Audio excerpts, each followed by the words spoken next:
Derrière, on a toujours 18e Dijon, Nancy 19e et le 20e Bastia.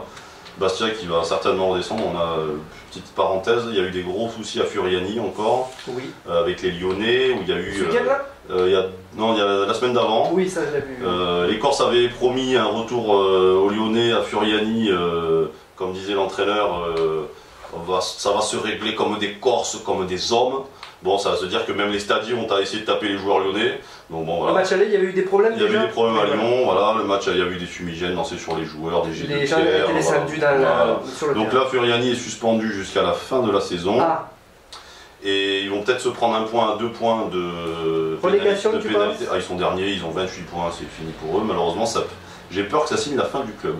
Il y a des problèmes dans ce club corsin depuis, Ouais. c'est pas nouveau. Il y a déjà des problèmes d'argent depuis quelques années. Mm. Ils arrivent à se maintenir quand même en Ligue 1. J'ai peur que la descente en Ligue 2, ça soit compliqué. Voilà. C'était pas contre Lyon, c'était pour résumer leur mécontentement. Ils se sont, c'est par rapport au club quoi. C'est que ils n'étaient pas contents les Il y a supporters. quelque chose que je comprends pas, c'est comment des supporters. On peut être mécontent contre son club, mais là, c'est même plus être mécontent, c'est qu'on pourrit le club. Oui. On est pour un club et on le pourrit en le faisant descendre, en l'empêchant de jouer Ah dans mais son les stade. supporters des fois c'est. Ouais, mais bon, on n'est pas aux Pays-Bas ou en Angleterre. Les hein, ultras, ils sont un peu excessifs quoi. Puis il y a différents clubs de supporters, toi Martin qui connaît. Dans chaque club, il y a des.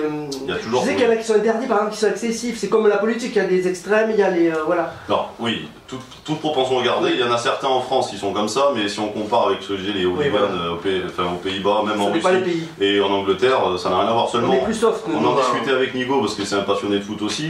Les hooligans anglais, par exemple, qui peuvent être effectivement, ça peut être des bagarres généralisées, hein. Pas dans le stade, hein. Mais ils n'iront jamais descendre leur club, ils iront jamais envers le terrain, ils iront jamais taper les joueurs de l'équipe adverse. Ils vont se taper entre eux. Il y en a qui sont interdits de stade aussi, sûrement. Ah, certainement, oui. Bon. Nous, ça se fait en France aussi parfois. Vraiment, quand il y en a qui. Moi, je suis interdit de stade. Non, moi Toi? Ah bon? Non, j'arrive. Non, pas encore. T'es pas si méchant, t'es pas si méchant. Non, je me suis jamais battu pour un match de foot. Ah. Je trouve ça idiot. Bon, ben, c'est bon. Donc les résultats, donc, oui, on fera deux parties, mais là, la première partie, tu as d'autres choses? Oui, on va parler bien sûr de la Ligue 2 parce que ça concerne Nîmes. Nîmes qui a fait match nul contre Reims, un partout. Là, je donne pas trop les résultats, je vais donner le classement parce que Nîmes est 3ème, donc Nîmes est en passe de monter en Ligue 1. Ah, Donc Strasbourg qu'on n'attendait pas, est passé premier devant Brest. Brest qui a été premier depuis très longtemps, et là Brest passe second et Nîmes passe 3ème. Voilà. Et donc c'est Lens qui sort du podium en étant 4ème. Voilà. d'accord. Et c'est la descente aux enfers pour Reims qui était dans le top 3 il y a encore 3-4 journées et qui est maintenant 7ème. Ils font que descendre. Voilà. Bon. Voilà, donc Nîmes 3ème, ben moi je trouve ça chouette parce que les crocos en Ligue 1, ça serait chouette à voir, je trouve. Ah oui. On aurait un beau derby Montpellier-Nîmes. Il y en a qui seraient contents, Bourdin serait content parce qu'il est soufflé pas mal. Et puis le retour de Strasbourg en Ligue 1, ça fait plus. Il faut savoir que Strasbourg est quand même descendu en national. Le club a été complètement a été racheté pour 1 euro symbolique il y a 6-7 ans. Voilà, on en était là. Voilà, c'était quand même une grande équipe de. Ça tient, alors question difficile, mais ça tient à quoi qu'une équipe gagne des matchs? Ça tient au bon entraîneur? C'est quoi la recette? C'est tout un ensemble de choses. Oui. C'est pas que l'argent, la preuve, hein, on a vu des clubs avec plein d'argent être meilleurs. Petit poussé qui arrive en. Voilà, mais on a vu effectivement. Carcassonne une fois. On a vu des clubs effectivement petits poussés monter les échelons et on a vu. Alors j'ai perdu le nom. Cette équipe proche de Toulouse. Rodéo. Ouais, non, pas le Rodéo. Rodéo, record de montée, 8 consécutives. Oui, bon, ouais, mais c'est le club, tu sais, qui a été interdit de monter en Ligue. Ah oui. Comment il s'appelait ce club? Oui, on lui prête le micro à Nico. Vas-y Je ne Nico. sais plus lequel Ta c'est. science, nous écoutons ta J'ai science. perdu C'est le nom. celui où Fabien Barthez était président. Voilà, c'est ça. On avait un club à côté de Toulouse, j'ai perdu le nom, honte à moi. Ah, c'est pas Cahors. Non, c'est pas Cahors, c'est dans vers les Pyrénées, c'est genre Aix-les-Bains, à côté d'Aix-les-bains là-bas. Pamiers. Non. Ah non, mais c'est ça, c'est dans le genre. Hein. C'est genre, ouais. C'est dans le- Non, je sais plus, écoute. Bon, non, je vous retrouverai ça, je vais vous retrouver ça, je vous le dirai. Et donc ce club qui n'avait pas les moyens, n'avait pas de stade adapté, ils ont réussi à se faire trouver de l'argent, à prêter de l'argent. Le Stade Toulousain leur prêtait le stade de 20 000 places pour pouvoir jouer au foot.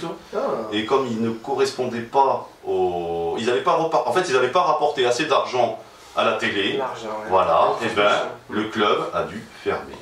C'est tout, simplement. Ils n'ont pas trouvé d'argent pour Non, les financer, non? ils ont la Ligue 1, la Fédération Football Française, a fait faillite au club, alors que c'était un club qui était monté au mérite, sans moyens.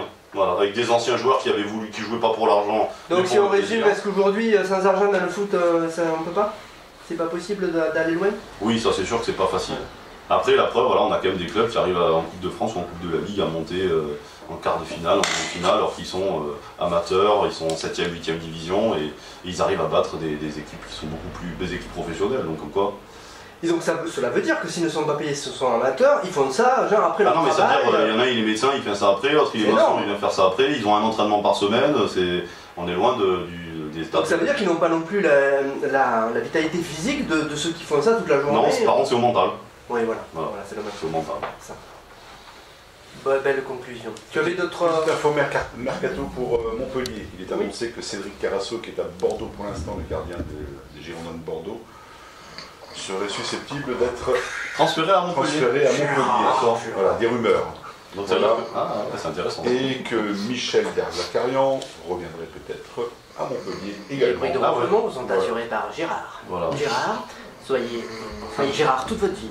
Gérard, le droit de bruitage. C'est ça, bonne conclusion. Gérard, un état d'esprit. Pourquoi le petit poussé? Parce qu'il était constipé. Mais tu sais, quand t'as dit pousser, je me dis, il va faire. Ah là, c'est le verbe pousser, ça y est, on y va, on y est dedans. Il y avait une poussée. Ouais, il y avait une poussée là. Je sais pas si c'était thermique ou j'ai été. Autre chose. D'accord. J'allais dire orgasmique, mais je le dirais pas. Pas trop en même temps. Ça devient hardcore après. Soft, ouais. Hardcore. Donc, Anthony Martial qui va donner 25 millions d'euros à Monaco. C'est qui Anthony Martial? Anthony Martial, non, c'est 10 millions d'euros à Monaco. Ouais, c'est ça. Parce qu'il a marqué 20 buts, je crois, 25 buts en 2 saisons. Mais il est riche, on vu que comme ils ont. C'est pas lui qui va aller. Non, c'est sûr. Alors, voilà. Pour rappeler, par exemple, Anthony Martial avait été transféré l'an dernier de Monaco à Manchester United. C'est un joueur qui joue. C'est un joueur français qui joue à Manchester United en Angleterre, voilà, qui a été transféré de Monaco. Qui n'a jamais fait partie de l'équipe de France. Si. Ah oui. Si. Je sais bien, tu suis. Non, mais on voit vraiment mon niveau en foot, au moins, tu vois, je ne mens pas. Non, mais c'est plutôt une histoire de. Même s'il est très talentueux, c'est surtout une histoire qui a fait les titres pour ses gros sous, parce que c'est un transfert qui était à la base entre 50 et 60 millions pour un joueur qui avait 19 ans, et plus 20 à 25 millions de bonus. Donc là, effectivement, c'est le premier bonus, il a marqué 25 buts et il y a 8 à 10 millions qui sont débloqués par Manchester qui vont partir dans les caisses de Monaco. C'est vrai qu'ils n'en ont pas besoin, ils ont déjà une balance de plus de 100 millions excédentaire, donc tout va bien. Mais bon. Oui, no comment quoi. Non, attention, Monaco est un club qui gère très très bien. Voilà. Trouves-tu que les joueurs sont trop payés? Ça c'est la question, tu as une minute. Ouais, oui, bien sûr que oui. C'est beaucoup quand même. Dans la présidentielle, pour revenir à ça, il y avait certains qui disaient que les salaires des grands patrons devaient être limités à 20 fois le SMIC, par exemple. Il y avait. Parce que c'est vrai qu'il y a quand même des écarts. Bon, on parle souvent des joueurs de foot, mais il n'y a pas que. Non, il n'y a pas que. Même si c'est pas dans les mêmes proportions, attention. Parce que. Enfin, les grands patrons, si, bien sûr, mais les hommes politiques, ils sont pas aussi riches que des footballeurs. Enfin, non, certains footballeurs. Non, ça n'a rien à voir. Voilà. C'est vrai. Mais avec les retraites qui s'accumulent quand même, c'est pas. Il suffit de travailler avec ils ont des bonnes retraites, c'est sûr. Il y a quand même des mécanismes. Alors, je rappelle qu'il y a le Facebook La Bananos Radio. Vous pouvez nous envoyer quelques messages par rapport à ce que l'on dit. Là, il a faim, là, Cédric. Non. Tu veux un croissant? Non. Ah, on n'a pas. Alors, donc vous pouvez envoyer des petits messages pour réagir au direct. N'hésitez pas. La Bananos Radio sur Facebook. Envoyez-nous vos messages. Donc 10h30, eh bien on attend Jonathan Vignal. On va passer une petite musique en attendant. Bien sûr. Non, Gérard, une petite blague ou... Une petite musique, oui, c'est pas bien. Allez, une petite musique. Et alors, c'est le remix d'Alain Chamfort. Avec Dalida. Non, on va... C'est ça. Magicienne, c'est le magicien de Julien Peretta. Ça s'appelle Tied Up. Ça veut dire quoi, Tied Up, Cédric, notre anglophone? Tied Up. C'est fatigué. T-I-E-D, Up. Non, tie. Tied, non, c'est pardon, je confonds. Tie up, je sais pas. Tie, c'est pas une cravate, hein? Tie, non? Non, c'est tied. Pour moi, c'est plus serré, mais. Bon, bah, écoute, un café, c'est. Attaché. Voilà. Attaché. Julian Peretta, bonne matinée à vous, 10h35, la Bananos Radio.